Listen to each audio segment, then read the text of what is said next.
Oh, wow, that's exciting. Um, we've got almost half of you are using visible data to drive decisions. So that doesn't mean you've overcome all the challenges, but it means you are getting some of the benefits from this. So this is a great, well-divided audience, a lot of pre-digital here to learn about what's going on, and we're going to help you with that as well. Now, let me take a minute to introduce our four panelists to you. First, let me tell you about Don Steed, who's in the lovely city of Boulder, Colorado. His company is Eurotech, one of the co-sponsors of this specific panel. Don is the Director of Solution Architecture and Field Engineering for Eurotech. He's been a system architect for nearly 30 years, starting with 15 years in programmable logic at Xilinx and Lattice Semiconductor. He's been helping companies develop machine-to-machine and specifically IoT and IIoT system architectures over the last 10 years, more recently focusing on edge analytics, such as object detection and predictive maintenance, leveraging microservices using containers, operators, and Kubernetes. Next, we have John Yunus, the required Californian. He's in San Jose, and his company, Litmus, is the second co-sponsor of this specific discussion. John co-founded Litmus 7 years ago, and since then, his company's gone from startup to leading industrial-grade industrial IoT platform, serving 500 companies as they work to harness their data at the edge and use it to improve operations. Litmus has been named among the market leaders in the Gartner Magic Quadrant for IoT platforms 3 years in a row, and they're partnering with the best technology companies in the world to help customers achieve their goals from edge to cloud, Google, Dell, HPE, and more. Our third panelist is a mixture of consultant and experienced manufacturing dude. Scott Dixon in Columbus, Ohio, is the EY Managing Director, Manufacturing Technology Leader for North America. He's been working in manufacturing for over 35 years, more than 20 of those hands-on in industry, working in production operations, continuous improvement, and manufacturing systems. The last 15 years, he's spent as a consultant providing advice to manufacturers, specifically around technology and addressing business issues. And last but not least is our Chicagoan, Jeff Winter. Jeff is an industry executive for manufacturing at Microsoft, where he helps U.S. manufacturers digitally transform their business at scale. As part of his experience, Jeff's very active in the community of Industry 4.0. And how this guy finds time, I don't know, but he serves on the International Board of Directors for the Manufacturing Enterprise Solutions Association, the Leadership Committee for the Smart Manufacturing and IIoT Division of the International Society of Automation, and he's a U.S. registered expert for IEC, the International Electrotechnical Commission, as part of their Technical Committee 65, and last but not least, he's part of the Purdue University Smart Manufacturing Board. And my name is Becky Morgan. I'm the moderator today. I spent 14 years in industry before starting my consulting business, Fulcrum Consulting Works, in 1990. I work with mid-sized manufacturers, those 100 million to $1 billion in sales, closely held, helping them create the operational capabilities that they need. My latest book, Manufacturing Mastery, The Path to Building Successful and Enduring Manufacturing Businesses, reached #1 on Amazon in the category of manufacturing, and it's also available through Barnes & Noble. You can tell we've got a powerful panel here, so let's get started. Jeff, let me start with you. If you can't explain it to your mother, you don't really understand it. So help me understand what distinguishes IT from OT, from PT or product technology, and what does convergence mean in practical terms? Sure, great question, Becky. And you'd be surprised at how many times this question really gets asked, but that shows you how many people really want to understand it. So we'll start with product technology. So product technology is the technology that forms part of the product or service that is produced or offered by a company. And this function is typically led by the CTO, or Chief Technology Officer, who oversees the development and dissemination of technology for customers and vendors, mainly for the purposes of improving the business and increasing revenue. So you can really think of this as outwardly facing. Next is information technology, or IT. And this is really the technology that automates and optimizes processes, mostly internal, but sometimes external as well. And this function is led by the CIO, or Chief Information Officer, who runs a cost center. And it's the responsibility of this cost center to ensure employee productivity through the use and management of technology. So this typically relates to business and enterprise systems that store, process, and deliver information, like ERP. But I think the average person thinks of the IT department as who you call when your computer doesn't work. And then there is operational technology, or OT. And that's the technology that's used to monitor and control your devices, systems, and processes within an industrial setting that perform real-time operations. So basically controlling the physical world, the factory floor. And this function is typically led by the COO, or Chief Operations Officer, or a business unit manager. Now, most people understand product technology, what that is and where it fits within the organization. But it's the IT and OT that, as they start to come together, can be a little confusing and oftentimes cause headaches for a lot of people. And there's a lot of reasons for their convergence, but in my opinion, the biggest one centers around security. Because if you look at it traditionally, your OT devices and your processes didn't really communicate to each other, let alone your internal IT systems, and definitely not the outside world. But as machine-to-machine communications and Internet of Things and remote hardware monitoring capabilities started to become more commonplace, well, those IT and OT worlds started to intersect. And now everything is connected together internally and externally. And at the heart of that is security. But one big thing that you really need to know is that the convergence of IT and OT is not just about the technology. It's also about the people that manage the technology, the workflows, and the governance. And it's a big deal, and it's very difficult to get these to come together because the technology, the people, the workflow, and the governance are drastically different between the IT and OT teams. Thank you. I'm not sure my mother understands, but she's got a much better clue now. Thank you, Jeff. John, what are some of the challenges that you see preventing manufacturers from fully leveraging their operational data? Or should I really ask you, from leveraging their converged IT, OT, PT data?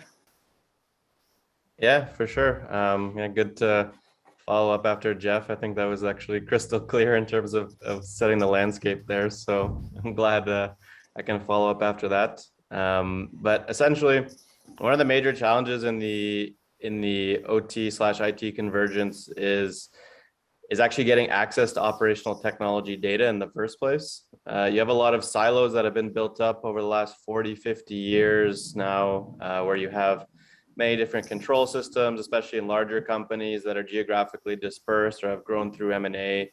Their systems in each one of their plants are very different from one another. So there's no easy way to actually get access to all of this data in a secure and normalized way, and in a common repeatable way. So I'd say that's kind of the first challenge, that even just getting access to the data from all these legacy systems and making sense out of it all and being able to scale that is super challenging.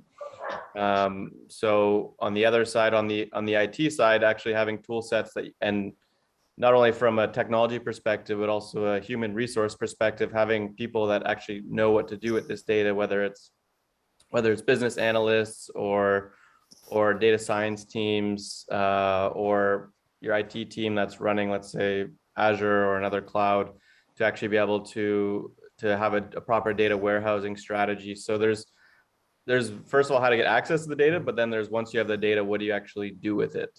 And then how these actually converge together is once you have this data, how can you integrate it to, and hopefully you have your IT systems set up to actually do something with this, how you can create these data pipelines where you can actually integrate data in a common way to your IT systems that can do something with it, but then also close the loop and bring that back to your OT system, or the plant floor, so that either the machines are making decisions on their own, or your, let's say your maintenance managers or your machine operators all the way up to your plant managers now have better visibility. So I think there's value in having the OT analytics or the real-time manufacturing KPIs that are available all the way up from your machine operators to your plant managers.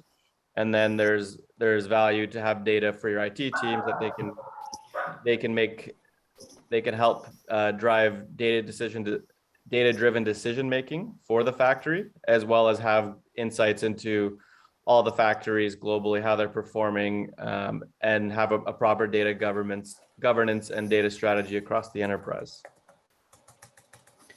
Thank you very much, John. Now, Scott, the trick question I have for you is, I'm clear on what these are, and now I've heard some of the technical challenges. How do we get people to use this data to make decisions? Is the problem that they don't have converged data, they don't have the right data, or are there what I'll call social changes within an organization that must be made to get this information to be used immediately for making decisions in the organization? Yeah, well, I'm going to kind of build off of what John was saying there. I think he brought up some really great points, and I think we're all trying to struggle through this IT OT convergence. I wish it was simple, but all the data and all the new emerging technology has created this new dimension for us as manufacturers. But I'm just going to step back. One of the things that John said was, what do we do with this data? Right. And I think that's one of the biggest problems that we're struggling with as manufacturers today. And I know this is going to seem like a duh, but the number one thing that we need to do is start with value. Like, why are we doing this? And I'm afraid a little bit today we've got back into the shiny toy syndrome. And so I would just say we need to step back and say, how do I create business value? What's my problem? Right? What am I trying to solve? Because if I do that, then I can say, what data do I need to solve the problem or create value? And then what technologies do I need in order to get that data? And I think that will help us as we step through this, to build out. So one is, I say, start with, how do I create what's the value? The second one is, and I was actually encouraged, Rebecca by the poll, to see that about 50% of us are doing something with data, but a lot of us are in that other 50 percentile. And what I found, I've been working with a large discrete global manufacturer, had a big vision. I love the big vision, but what happened was, as we started to walk into the plants about some things that they wanted to do with their data, was they had no way to even get connected, right? There was no controllers on the equipment. We literally were at the point in some plants where we're having to put Ethernet in, switches in, some kind of integration server. So I think one is, what's the value? Two is making sure that I shore up my foundation. What are those things I need to get in place so I can actually start doing the data collection? And then three, this is kind of one of my soapboxes. I work, and John, you brought this up too. This whole thing around, we're getting very siloed. We run the danger of creating all these point solutions and getting very disparate. And I think we have an opportunity to look at this holistically. We have ERPs and MESs and QMSs and SCADAs and all these different systems. And I think if we start to look at this holistically, there is a ton of contextual data and other event and time series data that we could be leveraging to help really kind of create this holistic approach and from a data perspective. And then last, and then I'll pause, is scale. How do we scale so that we don't continue to create all these point solutions without thinking about how we're going to take these and leverage these across the rest of the enterprise? Yeah, well, if you don't have Ethernet cable, scale is tough. Yeah. So there's sometimes the basics are the most important. Don, we need a success story here. It's easy to get overwhelmed by the challenges and to want to curl up into a ball and cry, and we don't want to do that. So can you give us the example of a system that successfully operates autonomously at the edge, meaning provides information for faster and better decisions and actions? For sure. And I think this is really, autonomous operation is one of those things, kind of reinforcing what Scott said.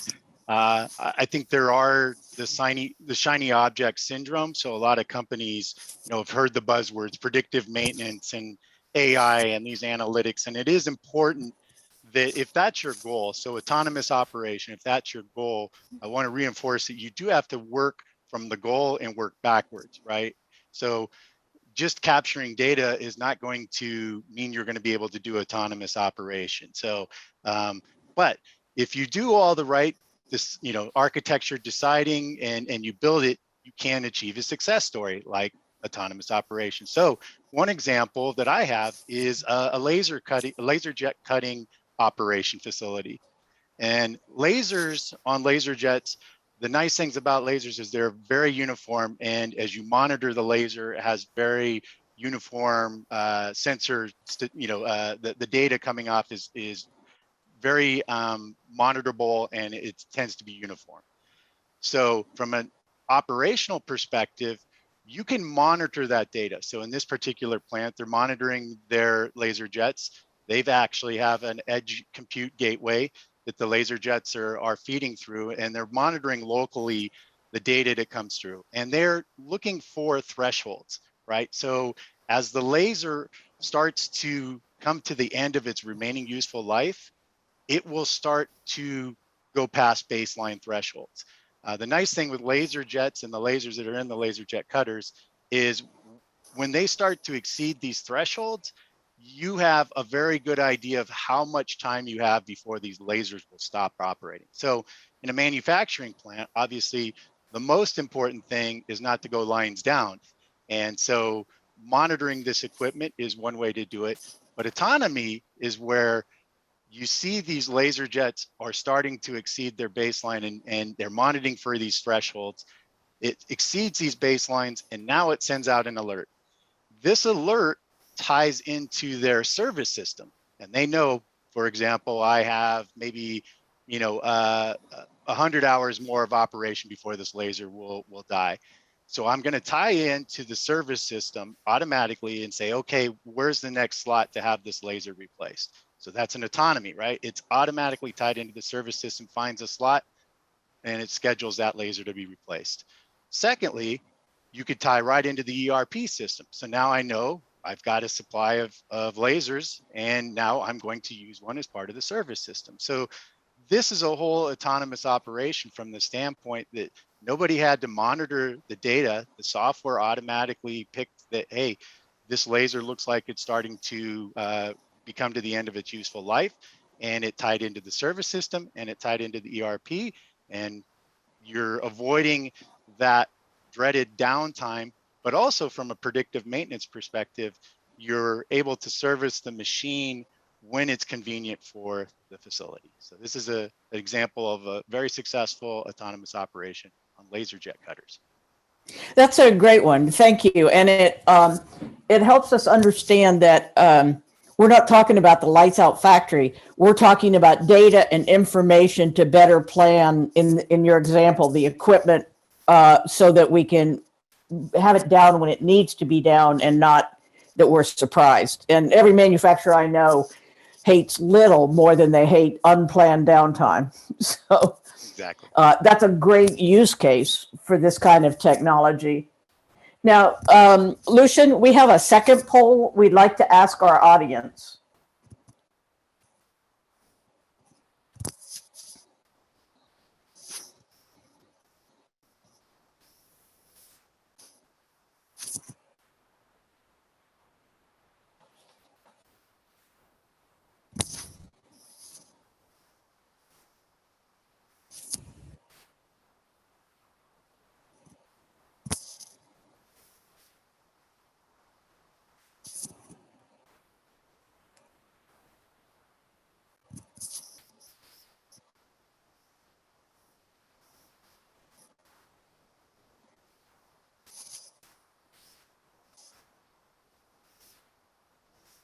Okay, last chance. We're gonna close it in 2 seconds.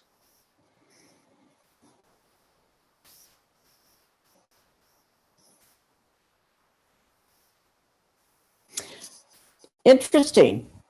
The vast majority either are or intend to use open source software.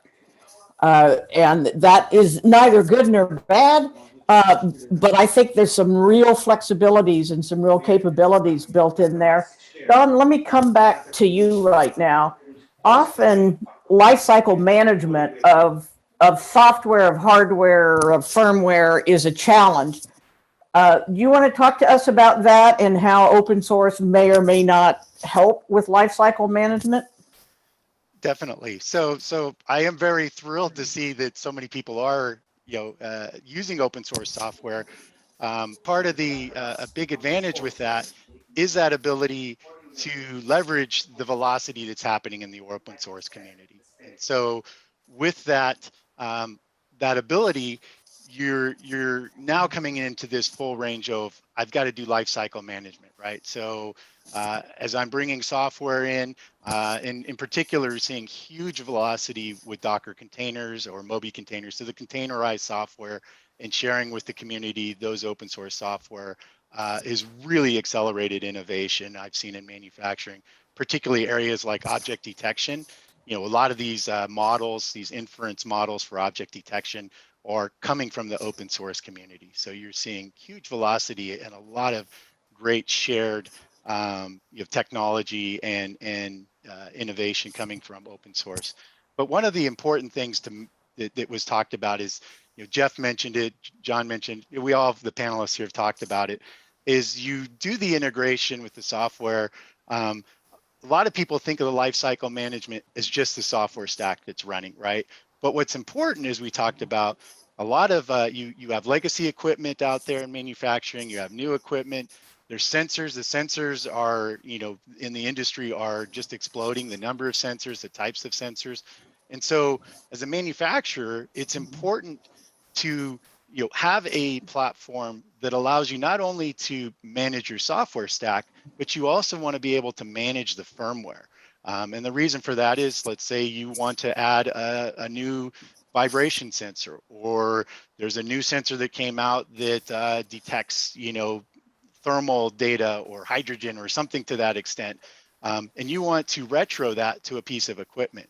So retrofitting that means that you have to have that ability to push into the drivers, right? So if I want to add a new sensor and it has a specific driver, if I don't have that lifecycle management and that ability to push down into the hardware, well, then I'm now having to manually go out and log onto that machine and update that firmware. And so this is where we talked about IT-OT convergence, right? One of the advantages of being able to apply IT principles and push down into your OT operations. So that's something that's something to look at, is not to think about just the software stack and maintaining the life cycle on your software, but also look at, how do I update the OS? How do I update the firmware on the hardware? And it's important on the OS side, as Jeff mentioned, security is paramount, right? So open source community, one of the good things is you have a lot of people that are looking at security on open source, and they're applying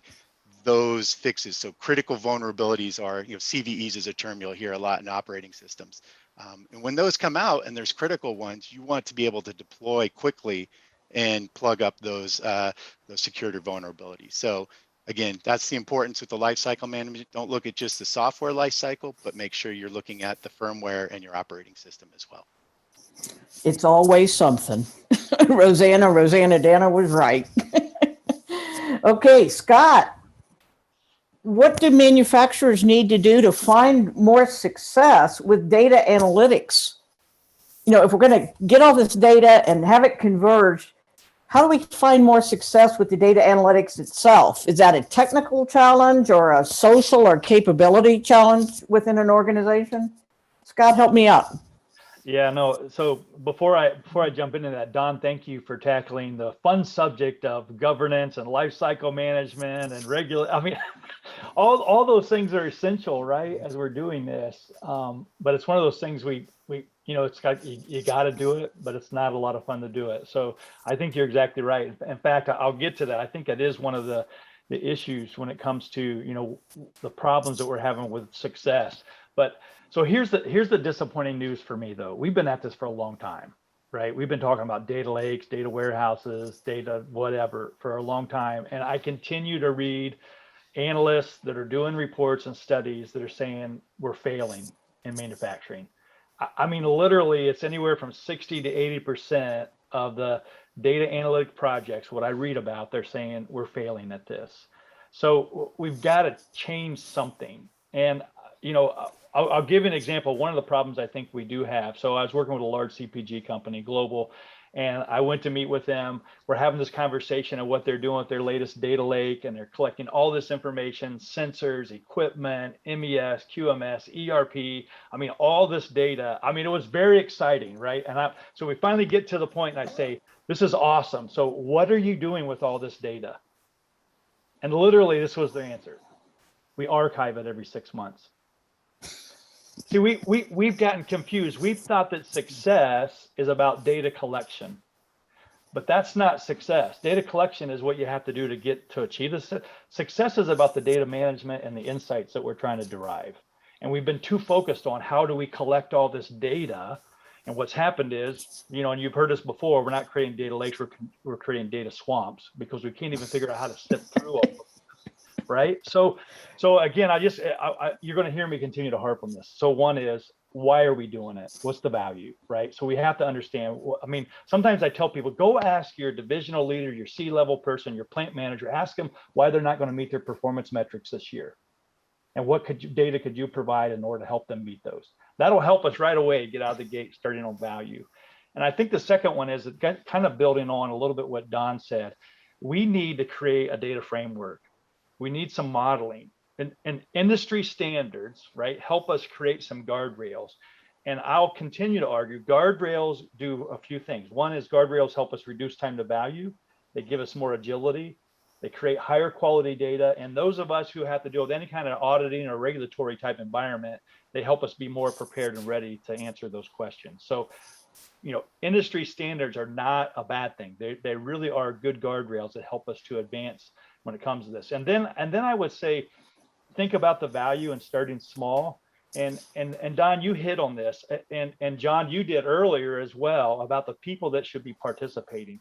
We need IT OT because they know how to get the data. I need data scientists because they know how to read and analyze the data. And then I need the functional SMRs because they know how to use it, right? So we need to create teams focused on value that comprise all these folks that can really go after these projects and derive the value that we can get from the data. And then lastly, I just say we need to refine continuously. This is not a one-stop, we're done, it's all completed. I think we continue to use this data to refine and refine and refine. Thanks. I appreciate those insights, Scott. And I've got a quantitative background and I love it, but not everybody has a quantitative background. So what we do with this data, and how we interpret it and what it's telling us and what it's not telling us is part of the challenge. John, can you give us some use cases for data-driven decision-making in manufacturing? And, how do we overcome these obstacles? Yeah, I think what Scott just said is in terms of the type of people that you need in your organization is definitely one of the things that you need in terms of overcoming these obstacles. Just to lead off with that, without having those right people in place in terms of whether it's your subject matter experts or your people that have been around these factories for 20, 30 years, and many of these larger manufacturing organizations, they have these people, they know all the systems in each one of their plants, they know the pain points, they know the challenges, they know the use cases. Without having those people, data scientists, without having the right tools in place, I think those are all major obstacles, just to kind of start with that. And then on the other side, in terms of benefits, where we've seen customers that have had the right people in place, I'll start with one of our customers. They're called Saint-Gobain Securit. They're a Fortune 500 glass manufacturer. They have about 45 plants. So they built an industry 4.0 team, I think about 30, 40 people, PhDs everywhere. So these were people that wrote their theses on industry 4.0. So very, very intellectual customer, very knowledgeable, right people in place, data science team in place. And they were just looking for the right platform that can enable them to scale across multiple different use cases in regards to actually taking decisions or utilizing data. So a company of that size, they've grown through acquisition. A lot of their systems are not standard at all in their plants. So they were really looking for a tool that can, in a standard way, connect to all their factory floor systems, so they can get access to data, and then being able to basically feed their cloud, which they were utilizing in order to provide their data science team with clean, structured data that they can actually build predictive failure models. But at the same time, we were able to provide quick KPIs and the real-time insights at the factory floor people were looking for. So whether it's things like OEE for the plant manager, so they could, and then at a global level, be able to benchmark across multiple factories, all the way down to machine operators getting real-time stats on specific machines, running anomaly detection, so understanding when things are running out of norm. And then once they've developed these kind of predictive failure models, we enabled them to basically take real-time data-driven decision-making. So they could run these kind of algorithms inside of our system, where we could then feed this normalized data, and based on that, take real-time decision-making. So they were updating, let's say, control systems to autocorrect the situation, or even just sending out some sort of alerts to factory operators or machine operators, so they can then come service the machines before they actually break down.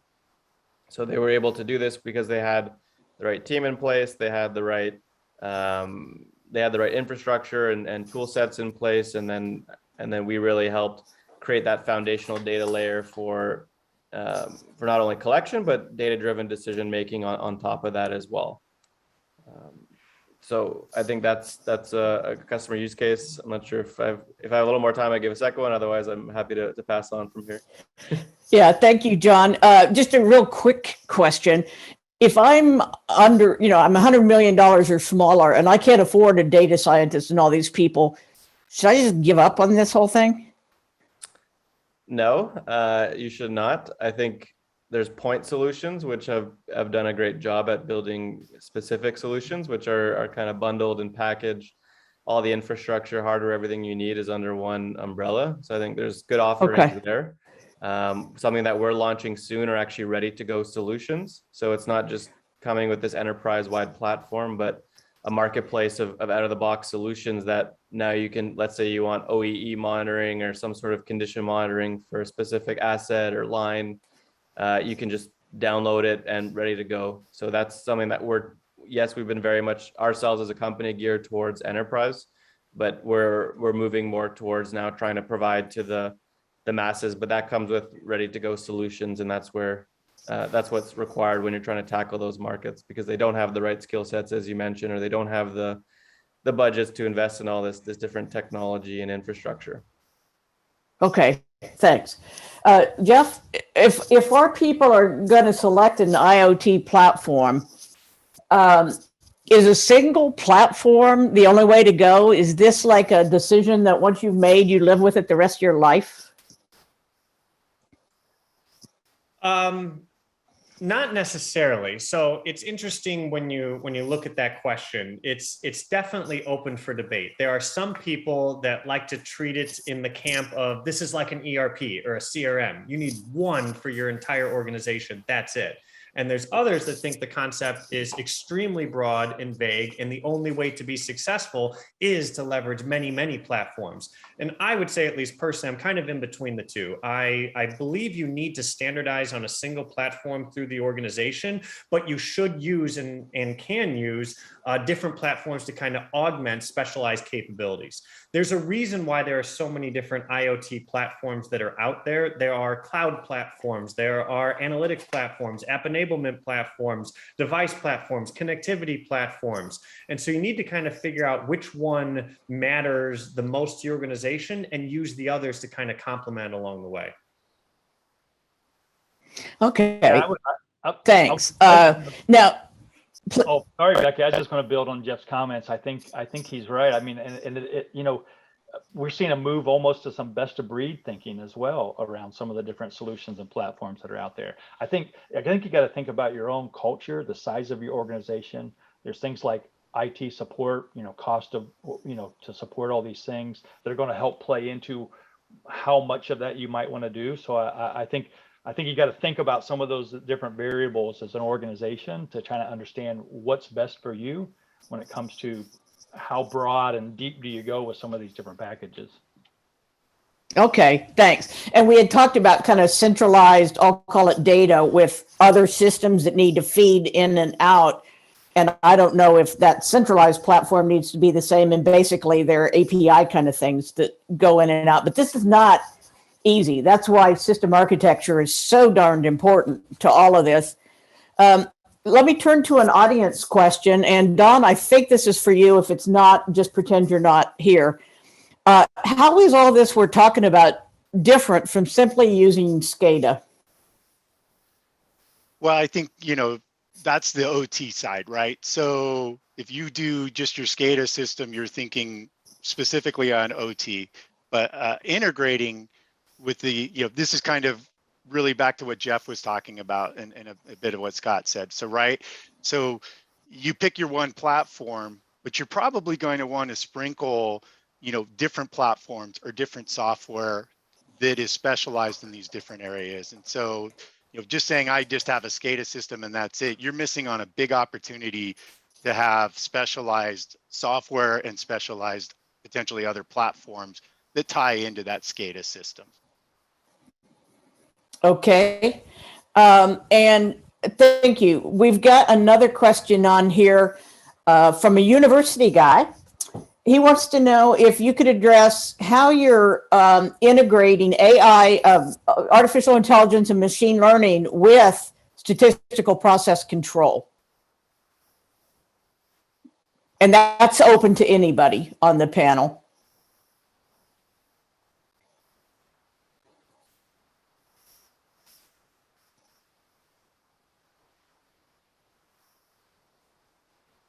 Okay, at this point, Dr. William Gordon, nobody is answering your response, your question. What I will say that we had that example earlier about laser, and I don't know if that was an SPC based operation or strictly a range operation. If it goes outside of the range, I need to plan a replacement part. But I would say most manufacturers have some kind of SPC program. So the general question is, how do we integrate SPC data with the machine learning or the AI? Here's an organizational question. Do you have one engineering and IIoT implementation team, or should there be multiple teams? You know, Jeff started us off by talking about the IT department, the OT department, and then the product technology folks. How do we do all this? Is this separate? Is it siloed teams to converge data? Any of my panelists want to address that? Yeah, I wouldn't mind adding something there. So I would say that it's important to have a team that is your center of excellence, that all these different teams can come to. So they are, let's say, the owner of the platform, or they're the most knowledgeable when it comes to this platform, and they cater to the different needs of whether it's the factories or specific OT teams or IT teams. But it's important, I would say, to have a specific team that is that center of excellence, but then obviously you want to push that knowledge down to the factories where they then become the users of these tool sets at the end of the day. Yeah, and just to build on John's comments, I mean, I think that's why it's so important to, you know, as I said earlier, I think you need folks who understand the OT, IT perspective, whatever that might be, right? You need data scientists because they know how to get to the data and analyze it. But those SMRs, those SMEs, like, so if I'm working with something around plant maintenance, I need someone who's intimate with my EAM system or my plant maintenance system. You know, if I'm doing something around quality and testing, I need somebody who's intimate with that. So I need those subject matter resources, those functional leaders, to be involved, because they're typically the ones who kind of own, not from an administrative perspective, but they own the functional nature of any of those systems that I might be able to be leveraging from a data perspective. And I wanted to add a point to that around security, just from the, I think it is important to have a cross-functional team, as John mentioned, and Scott saying have the right people on board as well. So it's super important on security. I see this a lot. You have a lot of engagements, and as Scott mentioned, a lot of focus on getting data and getting those to the cloud. And then, 6 months later, you pull in your security team and they say, none of this is secure. And so if you don't have your security team engaged, even with the early conversations, a lot of times, you're retrofitting security into the architecture is very hard. So anyway, I'm a strong advocate, as the panel said. You need to have a cross-functional team. You have a team of excellence, and make sure that you early in those conversations also bring in some of your security team members. Okay, I've got a question here from Griffin Running. In manufacturing plants that have been built more recently, no need to run Ethernet cables, what wireless connectivity solutions do you see as being the most robust? Is that 5G, UWB, Wi-Fi mesh? What is that? Don, that may be your question. Sure. Well, I think it's a hard to answer, because the answer is really, it depends, which, it's cliche, but it does, because it depends on your environment. So take, for example, LoRa sensors, right? LoRa is emerging quite a bit, and because of the long range operation of it, and it's very, so it's cost effective. You could also look at Bluetooth 5, right? So Bluetooth 5, you're now getting mesh networks, and those have a lot of redundancy and can also scale range. So it really is environmental. It has some aspects to do it. I've also seen on cellular, where cellular private networks in factories. So the answer, it really depends, I think, on the environment as part of it, right? And then what makes commercial sense. So, deploying, say, cellular private network in a factory could be very cost effective, and it could be quite secure because it's a private network. So the answer, unfortunately, is I don't have a canned answer. I think it's really any one of these types of networks and different protocol, different communication protocols could be effective. But you're right. You could also over-engineer some things. So make sure that you pick what aligns from a cost effectiveness, but does have the robustness and fits into the environment it's being deployed. Yeah, it seems to me there's one thing that's pretty darn clear, and this convergence of IT and OT data and data-driven decision-making, there is no single source of the answer for everybody. So we're going to have to select carefully outside experts, because there's no company in the world that will have all of these expertise areas in-house. I mean, there's a few, but very few. So you're going to need to look at some outside resources to help make these decisions.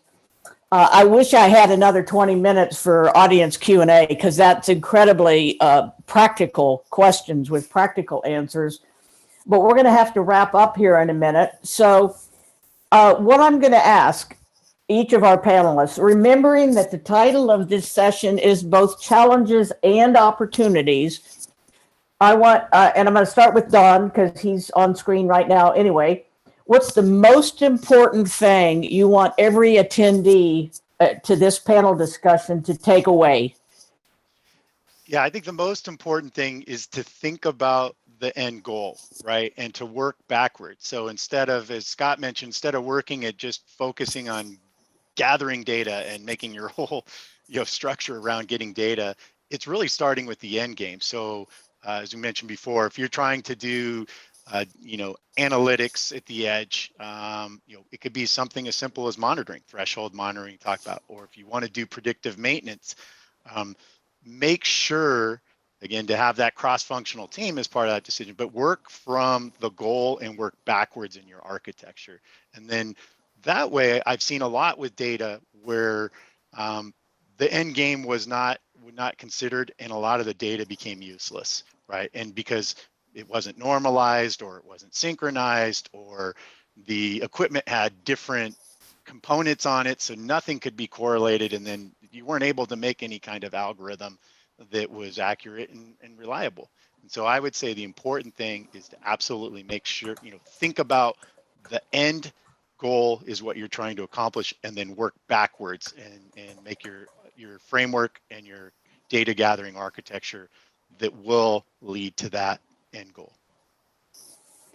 And Don, just a quick follow-up question on that. I can't envision the end goal. I don't mean me personally. I mean me running a manufacturing company. This is all overwhelming. And you and Scott have both talked about the end goal. Start with the end in mind. If I can only picture part of the end, is there a downside to starting with part of the end in mind, and then as I learn, add that? Yeah, so again, I would say, of course, there's lots of companies that specialize in services and can help. I would say, you look for outside help if that's not coming from within your organization, because there's a lot of IoT companies, that's the services they're providing to help. But I'd also say you can do, the end goal doesn't have to be grand, right? So you're going to take steps. And so autonomous operation, that would be a humongous step to go from, I've never done IoT, and all of a sudden I want to try to make a factory that's completely autonomously operated. Gigantic steps to make that and pull that off successfully. But you can do smaller things as incremental steps to that end game. And something like threshold detection, very easy, right? Having dashboards and monitoring stuff. So those are, pieces that you could start to, stepping stones to that end game. So I would say, yeah, don't necessarily don't shoot for the moon right out of the gate. Pick some things that you could achieve that are within your organization or working with an outside company are achievable, and then start to build on that. Okay, thanks. Because I can imagine there's a huge learning curve. And if I'm shooting for the moon and the Wright brothers don't exist yet, that can be tough. So, John, what's your number one piece of advice, or the number one thing you want the audience to keep in mind as they're looking at IT/OT convergence? It's hard to pick just one after I think all of the great points that we've put across today, but I would just say to keep in mind scalability of whatever you're doing. Don't get into the trap of trying to, just because you did something for a pilot or a POC, that think that it's going to work at scale or across your whole enterprise, whether it's 3 factories or 100 factories or whatever it is. So I think just keeping that in mind, that understand that scalability is a killer when it comes to a lot of these IoT solutions. So make sure if you're choosing an enterprise grade solution, that it's an enterprise grade solution that can scale. So I think that would be the number one thing that I would like to remind everybody of. So is the scaling challenge, because again, this is a critical initial decision I need to make. Is the scaling one where I say to the sales guy, does it scale? And he says yes. Or is this a hardware? Is it a software? Is it a number of transactions? What's the biggest obstacle in scaling most commonly?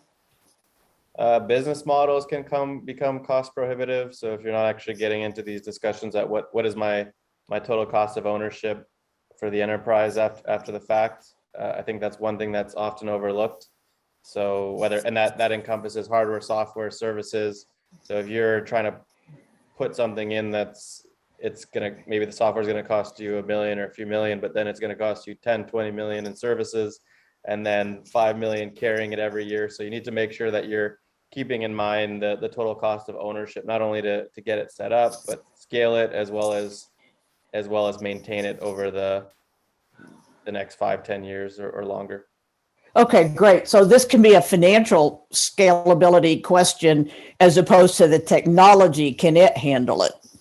Yeah, so well, I think they go hand in hand. Yeah. Because any technology can scale if you put enough money into it. I think then you can always build things around it to make it scale. So I think that's it comes back to the financial. Yeah, but quickly Thanks. on this point that John's making, I mean, this is This is big because, there's studies out there that say 74% of us are stuck in pilot purgatory. Means we couldn't figure out how to scale, right? So whether it's culture, infrastructure, technology, cost, sometimes we forget all these other variables that John's talking about. And so we get this great project, but then we don't know what to do with it. So I think this is really important for us to figure this out, the scalability problem. Yeah, and sometimes the scalability problem in those cases, I've seen people in pilot purgatory, and it's because they don't know what they can do next or should do next. And it's not necessarily a financial or a technical question, it's a mental thinking. Should I take all this kind of machine and roll it out to my other plants, or should I do all similar machines in this plant, or should I go to a completely opposite set of equipment to test that, pilot that end? It's like they just get frozen. Yeah, and this is back at the early question I talked about life cycle management, and this is reinforcing what John just said, right? Is if you don't think about full life cycle or your production workflow and how you're going to maintain that, and then you're going to fail. It's scale. So part of that, I was talking about that life cycle management is all about scaling. Yeah, and this conversation is IT/OT convergence. So we're really talking about companies that want to pull all this data together and not just have small data silos for individuals to make decisions or certain equipment. So we're looking at that. Jeff, tell me, what's the one most important thing you think people should take away from this? Sure. So I'll say successful IT and OT integration, it's an essential step towards creating a fully functioning, dynamic, flexible, intelligent factory of the future. And a lot of people view it as kind of a small step in their bigger digital transformation journey, but without figuring it out and making it happen, you're going to limit your ability to really realize most of the value that is offered by Industry 4.0. And even if you don't fully take advantage of the technology yet or know what you're going to do, my biggest takeaway is you got to figure out those other pieces first as part of your IT/OT convergence strategy. The people that manage it, your workflows, and your governance. If you can figure those out, the technology that's most useful will follow. Terrific, thanks. So it's the business issues. The technology exists. That's not the problem. Let's figure out what we want to do. Scott, do you have any final advice for our audience? Yeah, I hope this hasn't been discouraging, but more encouraging as we've talked through all of this. We're talking about a lot of the roadblocks and things in the way, but I still believe data is the holy grail. For us as manufacturers, I think once we get our arms around this and understand how to do this, I think it's going to unleash and unlock all kinds of potential for us. I think about the connected supply chain. I get really excited when I think the possibilities of what we can do across the supply chain with data and interconnectivity. That today, listen, most of us, it's phone calls, it's find out at the end of the day or the end of the week that we have this issue or that issue with a customer or with planning or an order or a piece of equipment. And this ability to connect all these things is going to change the game for us. So I would say don't get discouraged, but stay on pace, keep up with it, because I do believe, again, this is the holy grail. And I would just say for those who are in that 40% or so that are pre-digital or just getting started, I'd say, listen, just getting the data visible will change your manufacturing shop floor. If we can get the right data at the right time to the right people to drive decisions and actions, we'll transform what's happening on the manufacturing shop floor. Yeah, that's absolutely true. And we only need to look at today's supply chain challenges to know that it'll sure be nice if I could talk to my supplier's supplier, and see data and communicate, throughout. We're not there yet, but every company has to get their own business ready for that. I want to give props to my speakers. They're just terrific guys that are really sharing their insights and knowledge. So thank you. And I want to thank you to all 14 of today's sponsors. And I don't want to overlook a big thank you to IoT World. IoT World gathers these experts for you and puts on these tremendous informative days. They're a leading authority on industrial IoT topics. And I think we all appreciate them, do not want to take them for granted. So thank you to everyone. And it's 11:56, so we're out of here. go get ready for AR on the manufacturing floor. Great. Thanks, everyone. Thank you.